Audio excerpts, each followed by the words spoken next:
Let's fucking go. We have fucking Joshua Gonzales here from Zales, of course, the channel. And we are going to be talking about El Mariachi, Desperado, and Once Upon a Time in Mexico. There's a lot of Once Upon a Time movies. But we are going to be talking about this amazing trilogy. We're going to be talking about the behind the scenes. We're going to be talking about independent filmmaking in general. And I'm glad to have you on the show again. Now, what piqued your interest about El Mariachi?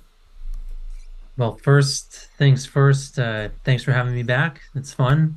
It's good to be here. And so I was reading a book by the, it's a podcast. This guy's on a podcast, Alex Ferrari. Have you ever seen this? Oh my God, yeah. I Yeah. was Yeah, Alex obsessed Ferrari. with him, yeah. And he has a great audiobook. And in the audiobook, one of the chapters talks about El Mariachi. So I heard the name and I was like, oh, that sounds interesting.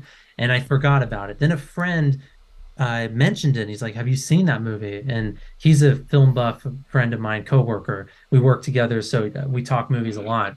And he told me about El Mariachi, and then he lent me the DVD with Desperado. So I ended up watching both of those in the behind the scenes, and then we started talking about it. And yeah, it's really good. Yeah, like it's definitely it shows like how little you can how much you can make with so little, you know what I mean? But Yeah. before Oh we yeah. get into it, the filming, I'm not sure as much about the editing. Yeah. The post production obviously costs more than making it, but Yes. for the time that it was made, I think that $7,000, right? $7,000. Let's adjust that for But inflation. most of that was for the film. Because back in Yeah, the day, it was made in what, 91 or something? You had to shoot on film. So to buy the 35 millimeter film cost basically the whole budget. And apparently, now this is according to the director, but apparently like the rest of the budget was like a couple $100 and it was for like some simple props. They didn't even buy the actors food. They just shot around like lunchtime so that they wouldn't have to buy them any food. I never even would have thought of doing that. But yeah. after seeing that, it's like, that's a good idea. You don't have to pay for any food. That's like the majority of your expense when you're making a low zero budget movie, you know? Yeah, I was a production assistant, and the director handed me his credit card, and he was like, yeah, go pay for all the food at this Italian place. And I'm like, okay, he's probably got like a couple of sandwiches, nothing crazy, you know what I'm saying? And then I go there, and it's like fucking like it's probably like $300 worth of food or $200 worth of food, and I'm just like, damn, Yeah, bro, like that's a lot of it's so money expensive. I've done that before. for one It, day. it's ridiculous. So expensive. Um, and yeah, so the way that they shot around things was very clever, and it's kind of hard to believe that they made that movie with the budget they had. And by the way, audience, anybody listening, if you're thinking, oh, 7,000, like that's nothing, well, double that, and that's how much it costs to. It would cost today, like if they literally bought like that's how much $7,000 in early Oh, '90s. good point. Yeah. It would be set 14,500 today around that. But it's different because you don't need to develop film anymore. You could shoot digitally. Yeah, So, it would probably round to like 10K in the middle. but still, let's say because he swore he's like that's basically for the film, the cost of film. Every other thing they did for free, basically. So presumably you could make that movie again if you had the right location, the right actors, and you could make it for a couple $100. Because the idea is it's not like I could take El Mariachi as a script and go make that movie for $7,000 back in the 90s. It's that the director at that specific time could because of his connections and the people he knew and his creative thinking. So I see it as an independent filmmaker and an aspiring film director that if you want to make a movie, don't try to make El Mariachi, make the movie around the settings and the places that you have access to, the Yeah, unique spots, the new unique people. You can't just save a bunch of money and expect that you're gonna be able to make a bunch of shit. Because another thing, what people will do is they think that you have money when you only have like blank amount saved up. Is they'll think that they'll overcharge you for shit because they don't know you. So like if you ask someone to do something or to use a space, if you don't know them, they're gonna give you like a very expensive rate. You know what I mean? But if you kind of go into it knowing, writing the script around physical locations, that's what I'm trying to do with what I'm not gonna act like I'm a fucking film for the audience. I'm not gonna act like I'm a film like I know exactly what I'm doing when it comes to filmmaking. I'm an aspiring film. You know more than me on filmmaking, obviously, but the thing is, what we're trying to say here is that, you know, work with what you got, right around your fucking means. Like, your own house is not a bad place to shoot. Your own town is not a bad place to shoot. Yeah. Your friends, if they're not assholes and want to just be on camera for a little bit, will probably help you out. You know what I mean? If you have a lot of friends, you know? Yeah, it's that creative thinking. That's why the movie for me is just it's like it's not on the level when I first saw Citizen Kane, maybe, but it's similar to that where you're just like, wow, a director, a human being was able to put this together at such a young age with the limitations of the time and all those elements, right? It's the same thought that I had from Citizen Kane, but it's not as great of a movie as Citizen Kane or profound or deep, Yeah. but it's technically executed so well. And that's the funny thing too. Apparently, they only had a 40-page script and they shot it into a feature film. And that's kind of part of the reason why, like, my friend, he was like, you know, there are parts of the movie that are kind of slow and lag, but I think it's because they only had a 40-page script. But at the same time, I think that helped with the focus of the film. Everything is tic-tac clear. You know exactly what's happening at every moment. You know what the character wants, where they're going, and that's a true director. A director is not directing the actors and the camera. He's directing the audience. Yeah, and That's where what they're it, looking like a fucking yeah, orchestra. That's what yeah. Tarantino says. A director's directing the audience through the movie to feel and experience what he wants them to, or she wants them to feel. And that's what that movie is masterful at, regardless of the budget. It's so well done in that way. That's why um like I used to be like so, and probably a lot of people are like this, like they don't like that, like in movies that aren't original or like aren't already based on something.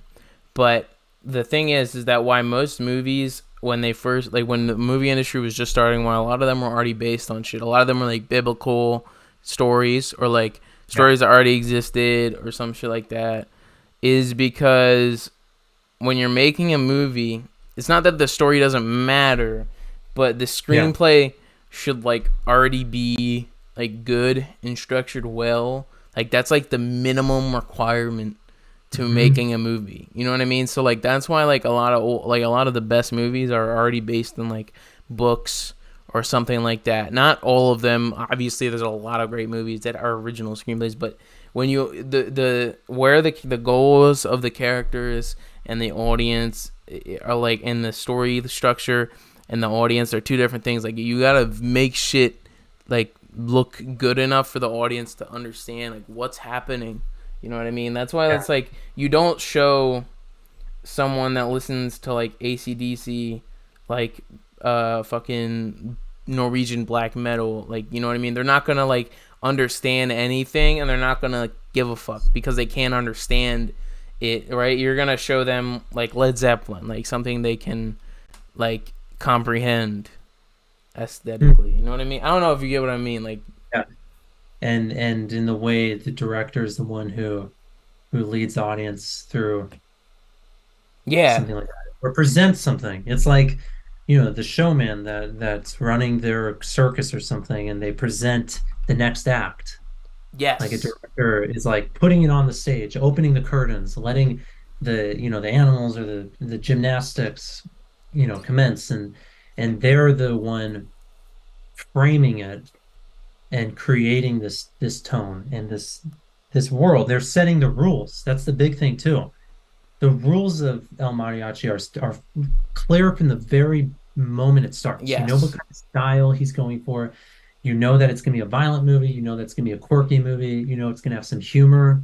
That it's almost a little over the top, right? It's not hyper realistic. Like you get all of that from the moment it starts, from the first few shots, and you get that it's gonna be low budget and all of those aspects, right? And I think it's so easy when you're writing something or creating a film to just totally stray from the rules in a Yeah. way that does not work for your what you're doing. Yeah, like when it comes to the story, yeah, you know what I mean, and shit like that, like connecting to the story, that has to be you, right? That has to connect with you, the writer and director, right? But the presentation of the story is very different than the story itself. Like he had to, connect with that, right? What he was making, he had to bleed that from his blood. You know what I mean? But the presentation of it, that was a completely different ball game. Like, and another thing, what he had too, that contributed to the success of this was practice. The film, the short film that won a couple awards before this that he made, I believe, was called Bedhead. That's what he made, and that was his practice. He got his sister to make a film with him. There we go. I'm pretty sure it's Bedhead. Yeah, Yeah, can you send that to me? I'm curious to look into that. Or what is it called? Bedhead? yeah, Bedhead. Yeah. So that sounds hella raunchy, but maybe it's. I know, right? But it's not. I watched it. It's just like a little It's on fucking. YouTube. It's a comedy movie, but that Is was it his silent? practice. I'm not. I think it's just black and Oh white. no. Okay, that's some sound. Whoa, it's animated? Oh man. I think that's just. I don't know. But it's like, you know what I mean? He had practice. He had like a little bit of buzz. But at the end of the day, he had to shoot that movie, El Yeah. Mariachi, the same way he shot Bedhead, which is just with Yes. some jabronis. You know what I mean? Just some friends. You know what I mean? And um, and then the other thing is the research fucking thing where he like raised the money through going to a research facility and stuff like that. Like that's like dedication and stuff. Mm, I mean, I wouldn't recommend sacrificing your whole yeah. body like to the audience, Yeah. but if you got to put in, hold on, blank, cut out the fucking time left Oh, thing. I saw that. I got a timer. All Yeah. right, blank, 1, 2, 3. But if you got to put in like, what I'm saying, 40 hours a week, like working as a line cook, you know what I mean? You got to do what you got to do at the end of the day if you want your thing. And another thing that I would recommend to any aspiring film is don't do it for the money. Do it to make a good fucking piece of art. Mhm. Like a Yes. lot of my favorite filmmakers and like underground artists, like even just like artists that draw shit or just musicians, a lot of them like still have like normal kind of jobs. Like don't do it like you're gonna make it a career. Just do it because you like it. Like that's when you know, like if you're not, like if you're doing it because like you want to make a career out of it, like that's good and stuff, but like if you want to make something good, like don't kind of have that Well, one like of the I want things money that mindset. kind of related to that, like the motivation behind making El Mariachi was interesting because Rodriguez made the film based off of this concept that you have to get the bad films out first before you make the good ones. And he said, okay, we're going to make three of these movies. They're going to be a trilogy. And he thought of a simple story, right? And he said, we're going to just go out and shoot them with no money and just to get the bad films out, just so we can just get it out of our system. And they had to be feature films. So he's going to go make three feature films and they were going to be bad, right? And then it ends up being this worldwide phenomenon, right? This massive success Yeah. that made him into, a massive director that got hired for big Hollywood films. But if you look at his motivation behind making the movie, it was for the pure act of self-education and Yes. learning to make something, right? And I think that we have this it's easy as an artist to have pressure on yourself that when you make something, it's got to be the best, or it's got to make me rich, or it's got to make me famous, right? Because if it doesn't, then I won't be able to do the things I want to do with my life, or whatever the fear is. But when you really look at the the people that make it the farthest, they're the ones that do it regardless of the results. They're doing it to get better, to learn, or to make a true work of art that they were inspired to create. So you got to be motivated by something like that. And I'm learning that even with YouTube content, like all these creative endeavors, it applies to everything. Yeah, like like you love it when you stopped waiting to be famous. Like you know what I mean? Like when you're like, Yeah. what when am I gonna fucking get a million views? Like, nah, I don't care. Like, that's why I just put out like whatever I want when I want. Like I like in the past, like X amount of time, I just put out whatever, whenever. You know what I mean? Yeah. As long as it's a lot and as long as it's like good and I like making it, that's all that matters. You know what I mean? Like, Yes. and I think that that can be applied to like anything like that you create because like fucking like I hate like I know there's a lot of people that just make a bunch of songs or they make a bunch of stuff and they just don't release them or anything Oh, because I know. Those people annoy me. yeah it's like what are you Who, waiting who are you for? to be so good or so important that you can't put out crap like every great artist did at some point? I mean, even Beethoven's first songs, in my opinion, kind of suck. Like they just sound like Mozart ripoffs. I don't like listening to Beethoven's first, songs he wrote when he was 5 years old. No, I like listening to the Fifth Symphony or the Ninth or something. Like who are you to think that the art you put out has to be at this certain standard, arbitrary standard that you invented? No, you need to put out whatever you're creating at the moment and move on, move forward. Always move Keep forward, but moving like yeah, always. Joe Dirt says yeah. keep on keeping on. You know what I'm Yeah, saying? don't just hold. I mean, I'm a little hypocritical here because there is like a short film I made that I've still never released, but it's more out of laziness than anything. I think it's actually a pretty good film. I just, I don't know. If I release it, I want at least some people to see it. So I'm hoping maybe like if I get at least some kind of audience down the road, I'll put it out. But I don't have a need to put it out. Like that's not going to motivate me whether or not I make stuff. Moves should be calculated, right? But Yeah, like to practice, you know what I mean? Sometimes you just gotta put that shit out. Like for instance, yeah, people often model their album drops like or um Kendrick Lamar where they're like, okay, I'm never gonna drop a fucking album for like 5 years. Like that shit will not work because you wanna know why Kendrick can do that? because One it's the Kendrick. besides that, you know what I mean? Which is the truth, because Kendrick Lamar is a fucking genius. You know what I mean? Yeah, yeah. How let's see how many mixtapes he dropped before he Oh was yeah, yeah. And they're every good. yeah, like all those old ass like let me find his Is it discography. Section 87, something like that? XS Section 80's fire, bro.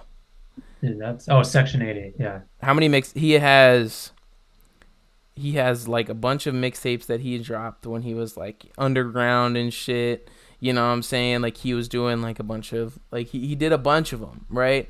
And Yeah. and, Oh and yeah. Dude. Hip hop, I mean, I don't know. Like I'm not too familiar with like too many artists, but even I know like Kanye West, someone like that, like he has that line, I made 3 beats a day for 3 summers or something like that.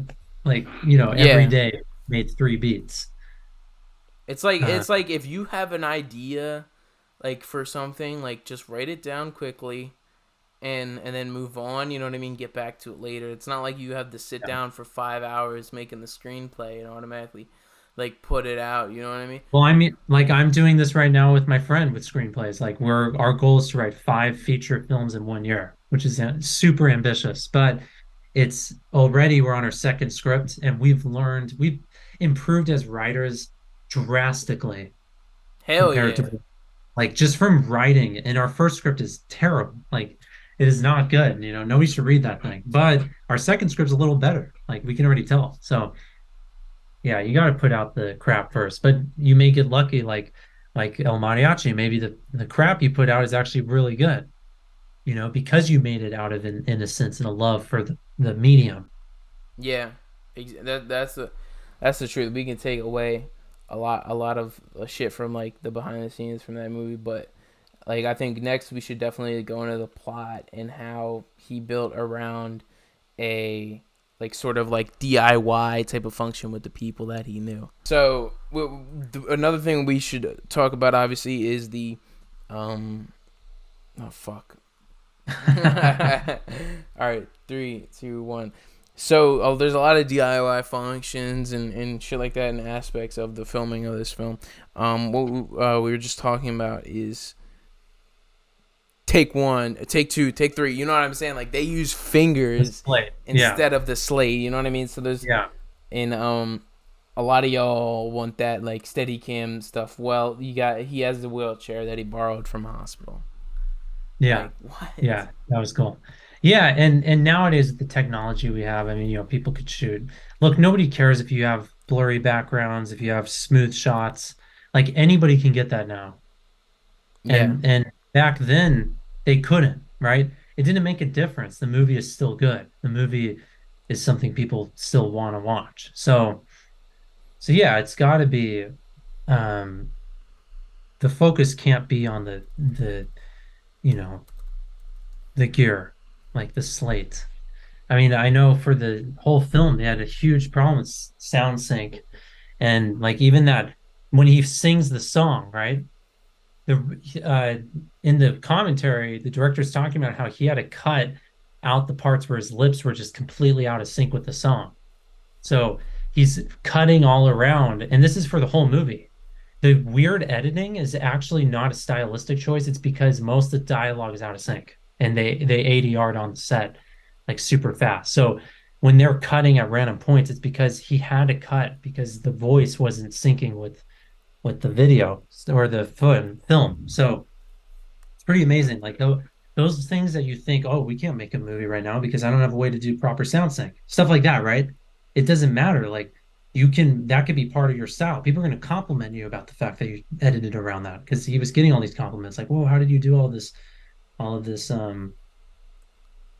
Like crazy editing, you know what I mean? Yeah, Like, exactly. and it's like that's what he's kind of notable for is like the fast paced editing now in the speed up shots and the slowed like type of shit, like the goofy like fucking Yeah. like in From Dusk Till Dawn, which is my favorite of his films. There's a lot of like in the action, like when they're fighting the vampires and shit, very stylistic, and it's like that is so like on point because it's a vampire movie. You know what I mean? Like he's smart with this shit. Have you seen that one? No, I haven't. Okay, I haven't really watched through his filmography. It's all. So this one's completely written by Tarantino, and and it's okay. It is two criminals they take a hostage down to the border. You know what I mean? Yeah. And and it's George Clooney and Tarantino are the two criminals. Yeah. They rob a bank. They take the teller hostage, and basically, blah blah blah blah blah happens. They end up at a bar and take another people hostage. You know what I mean? Because they need a ride or some shit, and they need to sneak through the border. You know what I mean? They end up in a bar in Mexico, and the bar turns out to be a hideout for a bunch of vampires and vampire strippers, fucking Cheech Marine plays 3 different characters, and it's like it's so amazing. It's the most outlandish thing. So then it's Harvey Keitel and George Clooney and all of them. Yeah, I was looking at the trailer right now. It looks like quite a fun movie to watch. Yeah, they all escape from the bar, and it's like, the end of the movie is dawn, and the beginning is dusk and shit. You know what I mean? Nice. Yeah. Fucking awesome ass. It's so much fun.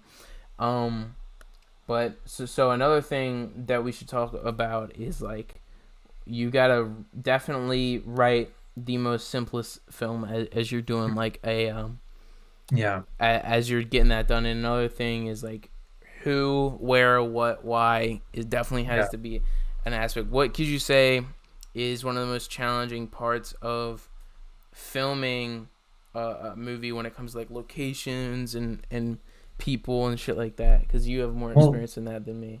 yeah, when it comes to making a good movie, right? The problems are always there. It doesn't matter what budget you're at, from what I've heard. I've only shot zero budget films, but from what I've heard and seen, right? You've seen plenty of movies that have so many issues. So what you said though, like the simplicity of the idea and what, when, where, who, why, right? And how, like answering those questions in a way that makes sense is the key. And that's what makes El Mariachi such a great movie. Like it answers those questions with clarity and with purpose, and it doesn't doubt itself along the way. It doesn't break those rules. Yeah. So I'm still figuring that out.